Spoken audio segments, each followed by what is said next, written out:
aujourd'hui on est dans la cuisine parce que je vais vous faire un petit tour de ce qu'on a pris hier au marché. On allait dans un marché plus grand que d'habitude parce qu'on n'avait pas pu y aller vendredi, donc on est allé dimanche.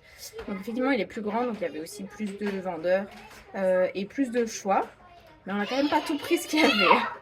Alors en termes de fruits, on a pris des pommes et...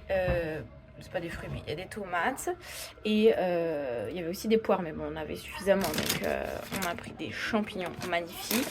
J'ai pris des têtes d'ail pour les faire au four avec des herbes et de l'huile d'olive. Ensuite, après, je mixe tout ça et je mets dans des petits cubes au congélateur pour avoir ça sous la main pour les différentes poêlées. On a pris plein d'épinards, ils étaient magnifiques. Ça y est, c'est le début des épinards, donc on était trop contents. Dans les jus, c'est très très bon. Alors, il faut avoir un extracteur un peu puissant quand même parce que comme c'est très filandreux, ça peut se bloquer, mais c'est excellent dans les jus. Voilà, on a pris des brocolis, un chou-fleur, mais juste magnifique. Regardez-moi ce chou-fleur. Non, mais franchement, on en parle ou pas? C'est la couleur naturelle, hein. Il n'a pas été traité ou je ne sais quoi. Courgettes, carottes, patates douces. Mais cette patate douce m'a fait halluciner. C'est un tourbillon. Non mais elle est juste sublime quoi. Bon, à nettoyer c'était un peu plus galère, mais franchement. Du butternut, du potimarron, la courge spaghetti, des poireaux. Ils avaient aussi du fenouil, des choux, des magnifiques betteraves.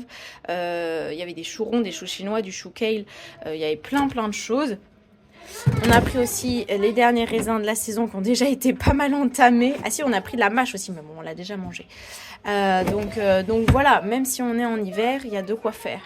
Franchement, quand on dit ouais en hiver il n'y a pas de choix, en été c'est bien plus simple, ben, c'est pas vrai parce qu'en fait en hiver il y a aussi énormément de choses et là il y avait encore d'autres trucs qu'on n'a pas pris. Par exemple il y avait du fenouil, comme on n'est pas tous à l'unanimité sur le fenouil, du coup on a fini par pas prendre. Mais les betteraves pareil, mais il y avait vraiment beaucoup de choix. On a un marchand qui avait encore des pastèques. Là, qu'on soit en octobre, qu'il y a encore des tomates, des courgettes, il faut vraiment en profiter à fond. Cette semaine, il n'y avait pas d'aubergines, mais il y en a eu la semaine dernière. Donc, vous voyez, il y a de quoi faire vraiment. Donc là, on a quand même full stock parce que on a les enfants toute la semaine, c'est encore les vacances et tout. Et je pense que je vais mettre aussi une partie au congélateur pour pas perdre les micronutriments que contiennent ces beautés. Donc voilà, pour vous encourager aussi à trouver vos producteurs, à chercher, à fouiller. Et puis à vous régaler de toutes ces belles choses que Dieu il a créées pour nous quoi. D'ailleurs un petit tips, les pieds d'épinards là, je viens de les couper pour laver mes épinards.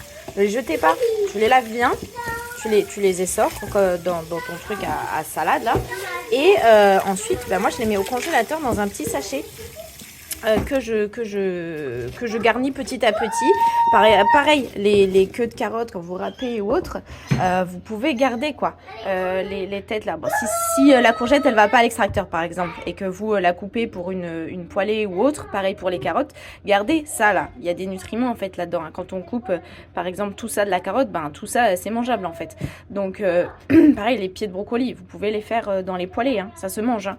C'est du légume. Donc en fait, vous voyez rien qu'avec voilà, regarde-moi ça, je te fais un ratio rentabilité. Regarde ça. Tout ça de pieds de brocoli x 3 plus les feuilles de mon chou-fleur. Ça se mange et ça vous fait une poêlée, ça vous fait presque un repas. Vous pouvez aussi les mettre dans les soupes, etc. Ne perdez pas ça. Là, j'ai pas de fan sur mes carottes, mais je pourrais aussi les utiliser. Fan de betteraves aussi, pareil. Les courges de vos potirons, vous pouvez aussi vous en servir. Les graines des potirons, tout cela là, vous pouvez vous en servir pour des choses. Bref, je divague. En tout cas, par exemple, les bouts de courgettes là, ou de carottes, ou même les pieds de mes épinards, on peut les garder. Je les lave, je les mets au congèle et ensuite je les utilise pour faire un bouillon par exemple. Je sors tout ce qu'il y a dans mon sachet et je mets tout dans un bouillon. Donc si par exemple, si tu fais avec de la viande, que tu as trouvé une bonne carcasse, que tu as un bon boucher, etc. On sait bien combien c'est compliqué à trouver. Si c'est le cas, eh bien tu mets tous tes espèces de restes de légumes dans ta casserole. Et comme ça va donner une super saveur. En plus, tu vas récupérer les micronutriments qui restent de ces légumes-là. Et tu donnes une super saveur à ton bouillon. Et le bouillon, pour l'hiver, c'est génial.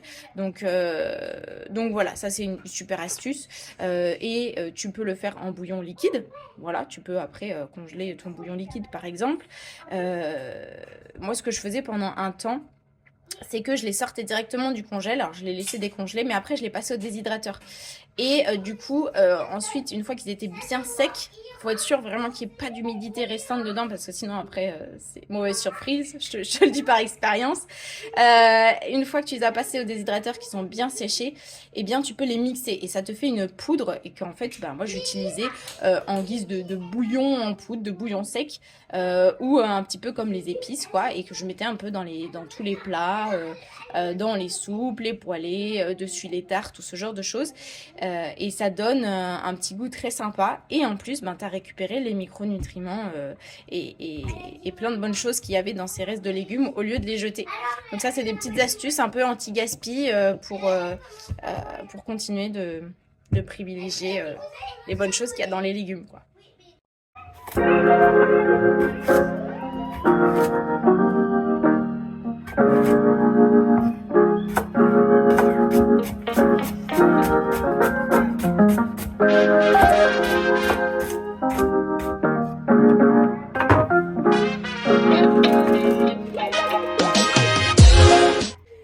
Bon, mais là, comme tu vois, là, j'ai mis un petit peu mes espèces de restes que je vais mettre au congèle.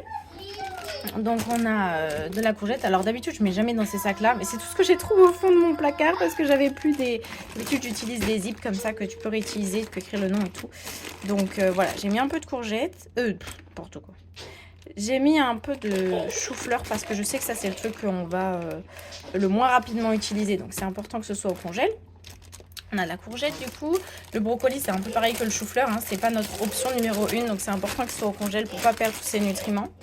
Et puis du coup là-dedans, tu vois, j'ai mis les pieds de brocoli et les feuilles des choux-fleurs. Et je vais bien le nommer celui-là, parce que c'est le genre de truc tu te rappelles plus ce que c'est. Et tu vois vraiment, j'ai fait vraiment tout petit parce que c'est assez dense, donc pour que ça puisse cuire, il faut que ce soit tout petit. Et les carottes, pareil, là j'en ai fait que 2 sacs. Mais voilà, pareil, tout petit, pour que ça puisse cuire facilement. Parce que ça, c'est un peu comme ton meal prep, quoi. C'est un peu comme ton plat emporté, ton plat préparé que tu pourrais prendre rapidement. Faut que ce soit tout petit pour que ça cuise le plus vite possible.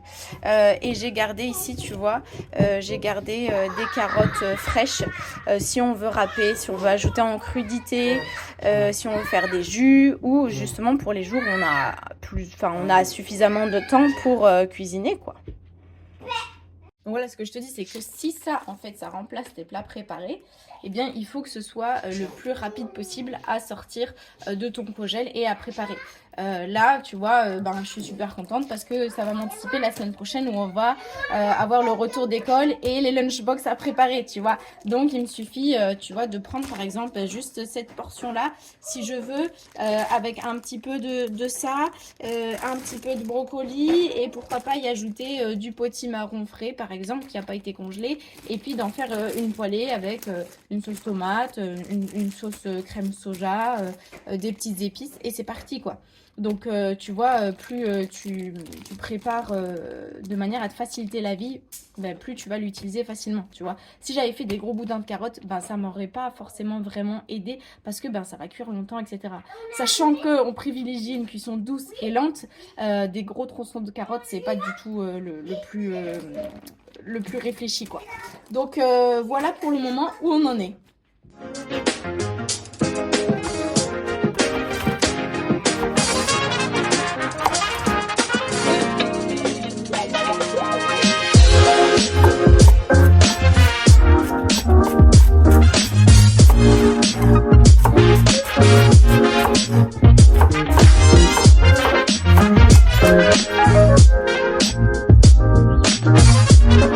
Voilà où on en est.